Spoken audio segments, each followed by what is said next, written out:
हम जो आज का टॉपिक लेंगे वो है फंक्शंस ऑफ मैनेजमेंट। हमने इनको बहुत देखा, हमने चैप्टर्स भी देख आगे जब हमने इंट्रोडक्शन ऑफ मैनेजमेंट में मैंने बताया था कि इनको हमें अलग से क्या पढ़ना है, डीपली पढ़ना है। पर ये चैप्टर नंबर फर्स्ट में हमें इसका थोड़ा थोड़ा ओवरव्यू लेना है।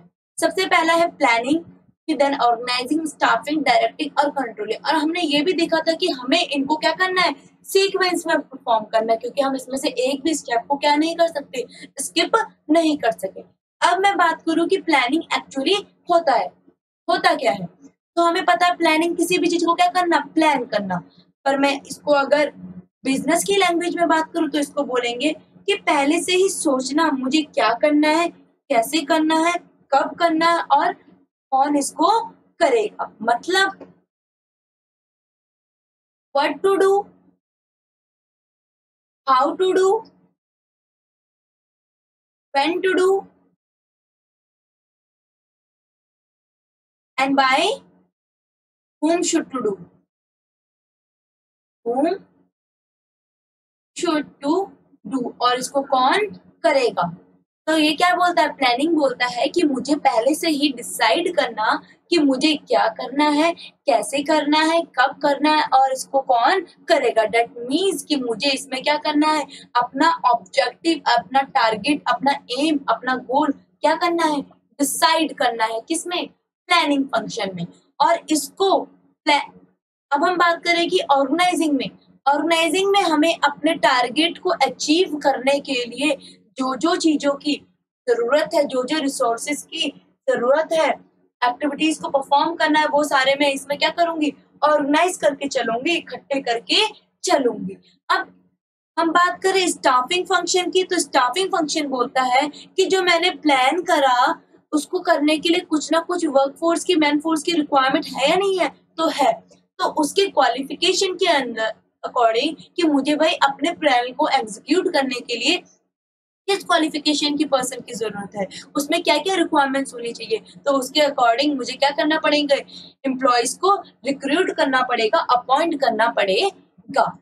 अब बात करते हैं फोर्थ फंक्शन की, दैट इज डायरेक्टिंग। डायरेक्टिंग बोलता है कि जो मैंने यहाँ पे वर्क फोर्स को क्या करा है, अपॉइंट करा है, रिक्रूट कर रहा है, उसको मुझे यहाँ पे डायरेक्टिंग फंक्शन में क्या करना है, सुपरवाइज करना है, गाइड करना है, मोटिवेट करना है, उनसे बातें करनी है और उनको आगे इन फ्यूचर लीड क्या करना है, गाइड करना है कि वो अपने गोल को कैसे अचीव करें।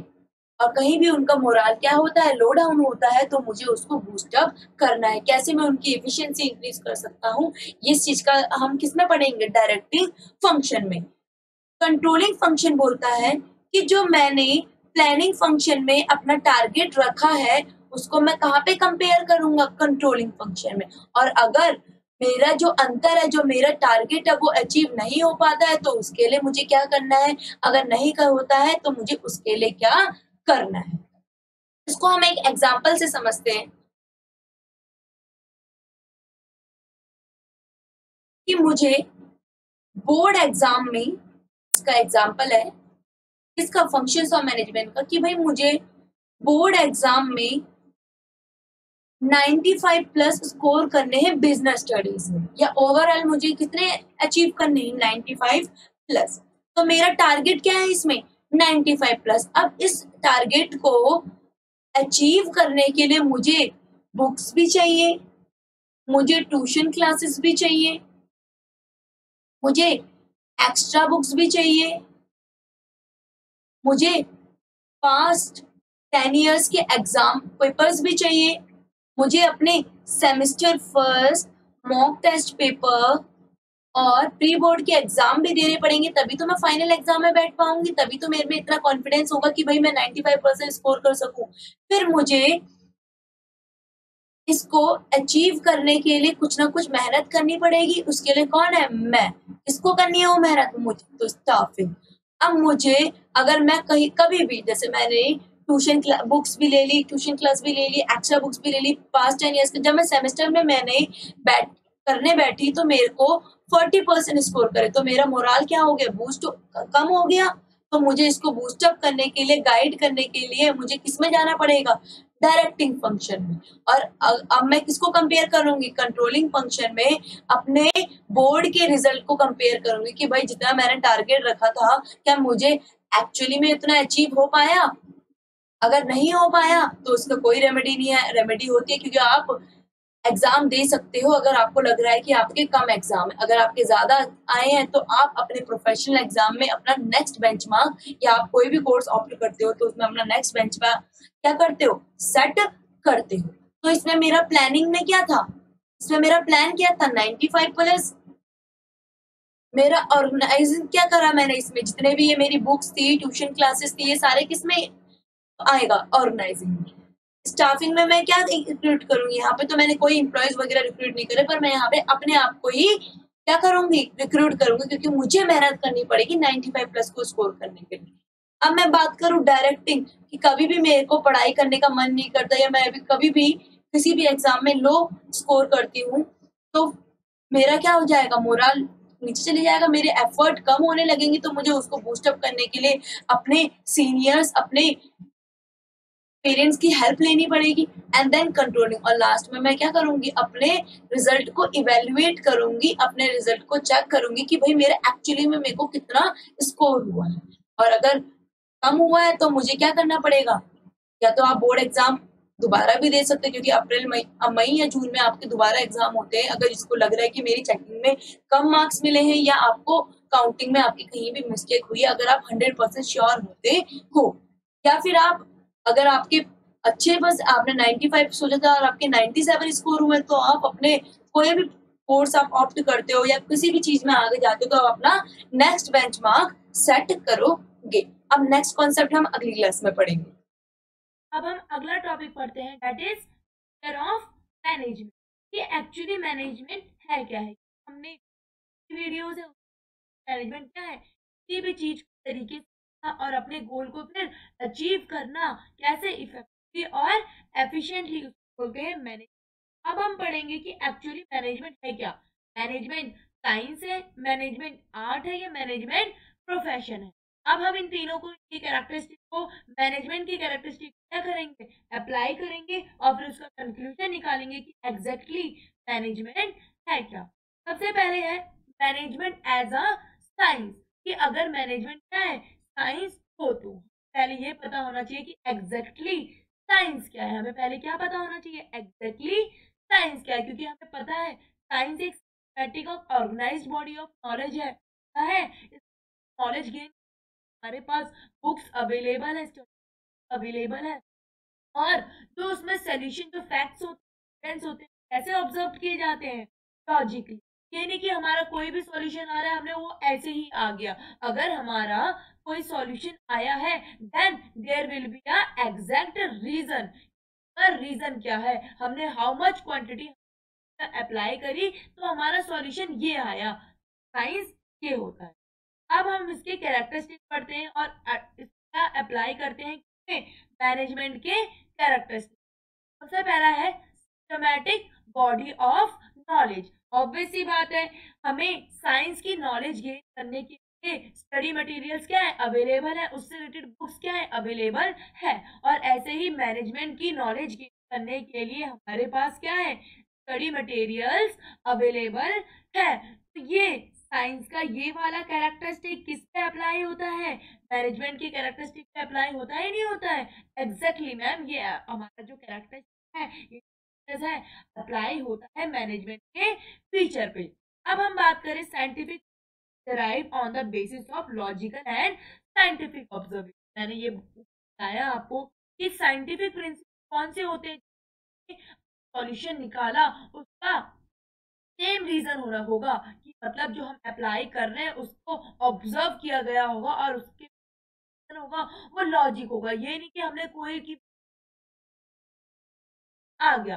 अगर हम बात करें law of gravity, law of gravity, तो लॉ ऑफ ग्रेविटी बोलता है कि भाई जब हम ऊपर से सेब को गिराएंगे तो वो एग्जैक्टली आएगा, आएगा नहीं आएगा। तो ये क्या है, लॉ ऑफ ग्रेविटी, ये साइंटिफिक प्रिंसिपल है। चाहे तुम निकालो ये आंसर, चाहे 6 गिराओ, चाहे किसी की फ्लैट से, चाहे 32 में आंसर क्या होगा, आएगा ही आएगा। पर अगर हम बात करें किसके, मैनेजमेंट के प्रिंसिपल, मैनेजमेंट के जो है वो वेरी करते रहते हैं, चेंज होते रहते हैं, कि जो ह्यूमन, हम इनको मैनेजमेंट की जो वो ह्यूमन पे अप्लाई करते हैं, और जो हमारा ह्यूमन है चेंजिंग नहीं है, तो जो हमारा रिजल्ट हमारा निकलेगा मैनेज का, वो हर टाइम क्या निकलेगा, अलग निकलेगा। हम इनको पढ़ेंगे प्रिंसिपल का मैनेजमेंट सेकंड क्लास में।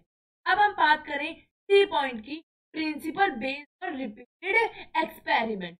तो जो साइंस के प्रिंसिपल है उसको हम क्या करते हैं, रिपीटेडली एक्सपेरिमेंट, रिपीटेडली उसको अप्लाई करते हैं, और जब उनसे सॉल्यूशन हर बार सेम आता है तब वो प्रिंसिपल जाके बनता है। जो लॉ ऑफ ग्रेविटी था, जब वो सेम ऊपर से नीचे था, तो हमारे साइंटिस्ट थे, उन्होंने क्या करा, उसको बार बार बार बार उसको अप्लाई करा। अब जब जब रिजल्ट सेम आया तो उसका नाम दिया उसको क्या, लॉ ऑफ ग्रेविटी। ऐसी हम बात करें किसकी, मैनेजमेंट की प्रिंसिपल्स की। अगर हम इनको अप्लाई करें हर एक सिचुएशन में तो हमको जो रिजल्ट मिलेगा वो सेम मिलेगा। क्या मिलेगा, सेम मिलेगा। अब हम बात करते हैं यूनिवर्सल वैलिडिटी।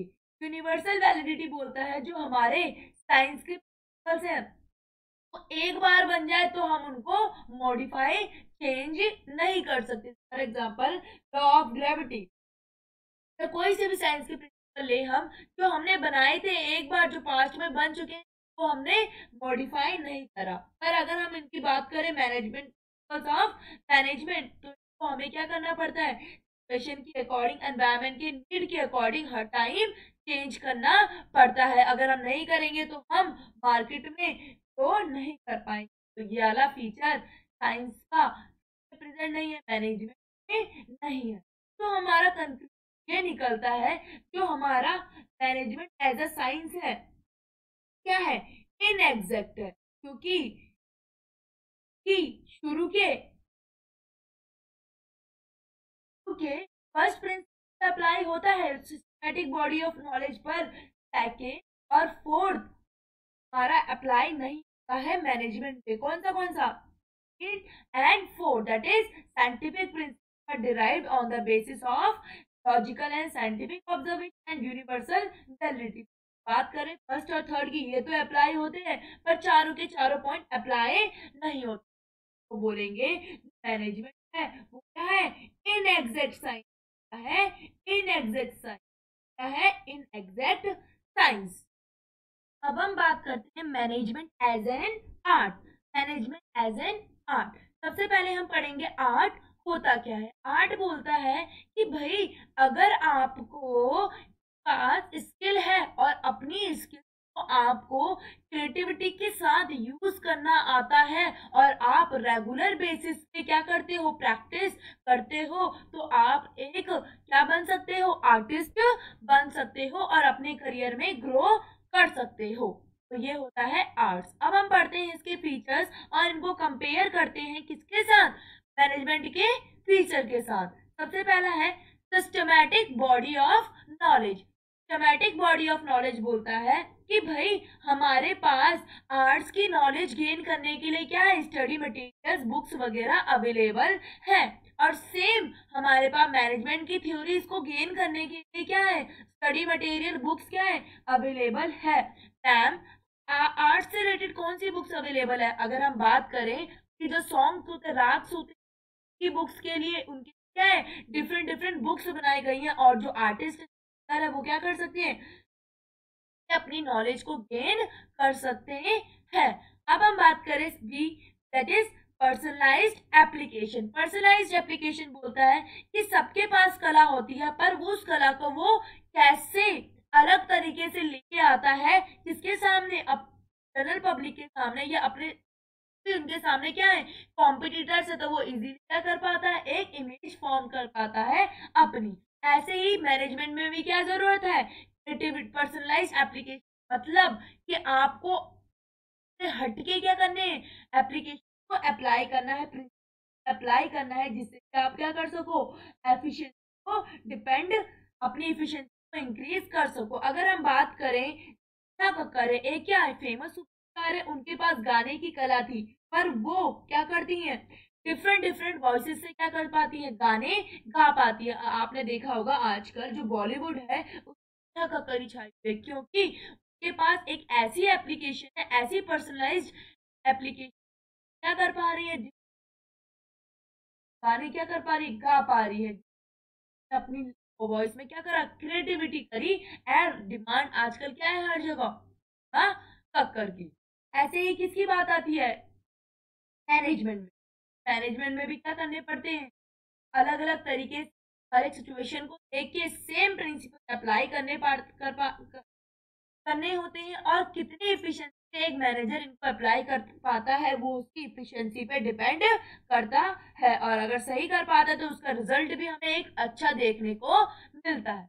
अब हम बात करें सी की, based on practice and creativity. हम तो ये तो बोलते हैं कि भाई हमें अपने जो हमारे पास स्किल्स है उसको हमें क्या करना है, परफेक्ट करना। और वो कैसे परफेक्ट होंगे, प्रैक्टिस के साथ साथ के हम बेसिस परसेंटेज क्या करते हैं, प्रैक्टिस करते हैं। अगर हम एक आर्टिस्ट को गाना गवाएं और हम उसे बोले कि भाई आपकी परफॉर्मेंस है और आपको वहां पे गाना गाना है, अगर वो विदाउट प्रैक्टिस वहां पे गाने जाते हैं तो डिफिकल्टी फेस करनी पड़ेगी, उसको कॉन्फिडेंस नहीं आ पाएगा। अगर वो घर पे रोज 1 घंटा उस कॉन्सर्ट के लिए, उस परफॉर्मेंस के लिए क्या करता है, प्रैक्टिस करता है, वो इजीली अपने गाने को विदाउट एनी क्या कर पाएगा, पब्लिक के सामने परफॉर्म कर पाएगा। ऐसे ही क्या हमारे जो मैनेजमेंट के प्रिंसिपल्स है वो क्या मांगते हैं, एक्सपीरियंस मांगते हैं, कि अगर हमें अपने प्रिंसिपल अप्लाई करना है, मैनेजमेंट के प्रिंसिपल अप्लाई करना है, तो क्या करना पड़ेगा, हमेशा इम्प्रूव करते चलना पड़ेगा। अगर एक बार आपने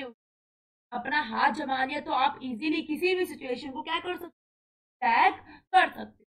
तो हम ये बोले कि जो तीनों फीचर्स है आर्ट के वो किसमें इन्वॉल्व है, मैनेजमेंट के फीचर्स में क्या है, इन्वॉल्व है। तो हम ये बोल सकते हैं हमारा मैनेजमेंट है, हमारा मैनेजमेंट है वो हमारा एक आर्ट है। क्या है, एक आर्ट है, क्योंकि तीनों के तीनों फीचर्स इसके आर्ट के इन्वॉल्व हैं, किसमें, मैनेजमेंट के फीचर्स में। अब हम अगला वो पढ़ते हैं, management as a profession, management as a profession. अब हम बात करते हैं मैनेजमेंट एज अ प्रोफेशन। तो बोलता है कि प्रोफेशन एक्चुअली में होता क्या है। तो हम अगर बात करें प्रोफेशन की, एक क्या करते हैं, स्पेशलाइज्ड नॉलेज को गेन करते हैं। अब इसके फीचर्स की बात करते हैं। पहला क्या है, well defined body of knowledge. Well defined body of knowledge बोलता है कि भाई अगर हम कोई भी प्रोफेशनल कोर्स ऑप्ट करते हैं तो उससे नॉलेज मिलने के लिए हमारे पास क्या है, बुक्स अवेलेबल है। और अगर हम सेम केस में अप्लाई करें मैनेजमेंट में, ये भी हमारे पास क्या है, बुक्स अवेलेबल है। फॉर एग्जाम्पल अगर हम किसी प्रोफेशनल कोर्स की बात करें, that is CA, CS and CME, और बहुत सारे और भी कोर्सेज है, उसके लिए नॉलेज गेन करने के हमारे पास स्टडी मटेरियल है या नहीं है। तो ऐसे ही मैनेजमेंट की बुक्स भी अवेलेबल है, उससे रिलेटेड भी नॉलेज हम गेन कर पाते हैं, क्योंकि वगैरह बनाई गई है।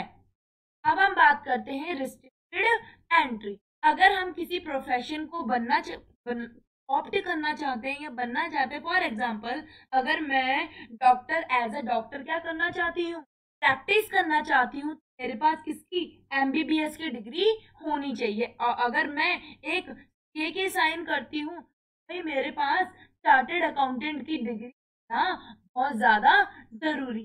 तो इसलिए क्या है, प्रोफेशन में एंट्री है। पर अगर हम बात करें एज अ मैनेजमेंट, अगर कोई मैनेजर है उसके मैनेजमेंट की डिग्री तो है ही नहीं, मैनेजमेंट की कोई डिग्री अभी अवेलेबल है नहीं, ऐसी कोई नहीं है। मैनेजमेंट का काम एज अ मैनेजर कोई भी बन सकता है, उसके लिए कोई स्पेशल डिग्री कोई नहीं बनी है। तो हम इससे बोलेंगे कि जो ये फीचर है किसका, प्रोफेशन का, ये अभी इन्वॉल्व नहीं है, बट वेरी सून ये इसकी इंक्लूड कर दिया जाएगा।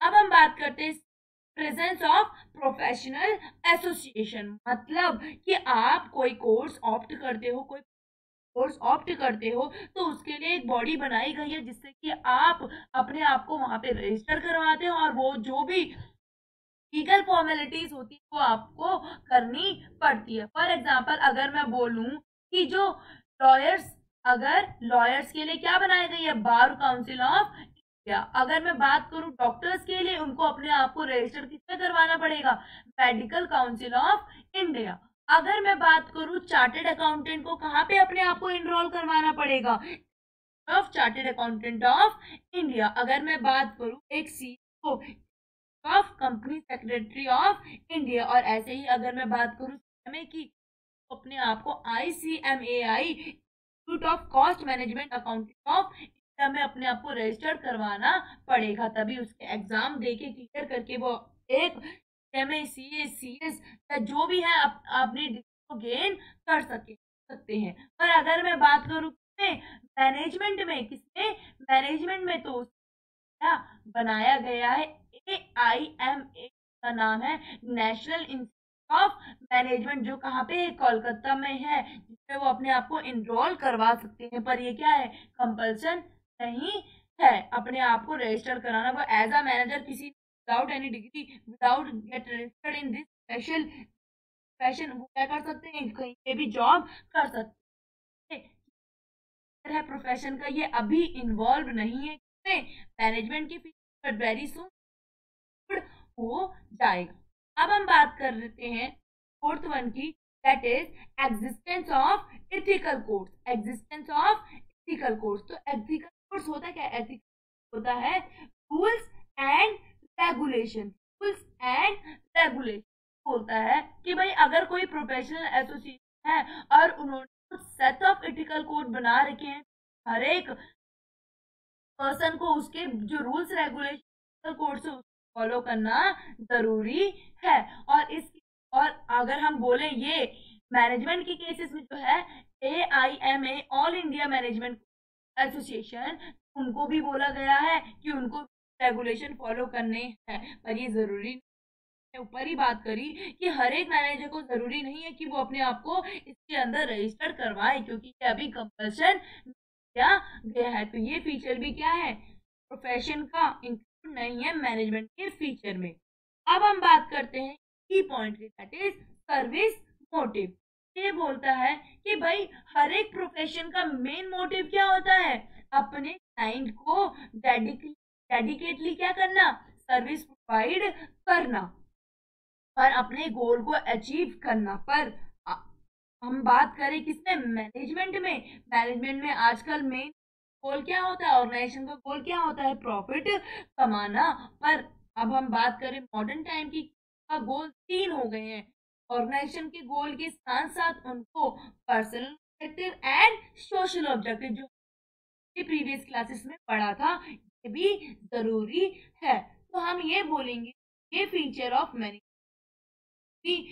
गुड नहीं करता है, किसके फीचर में, मैनेजमेंट के फीचर में, मैनेजमेंट।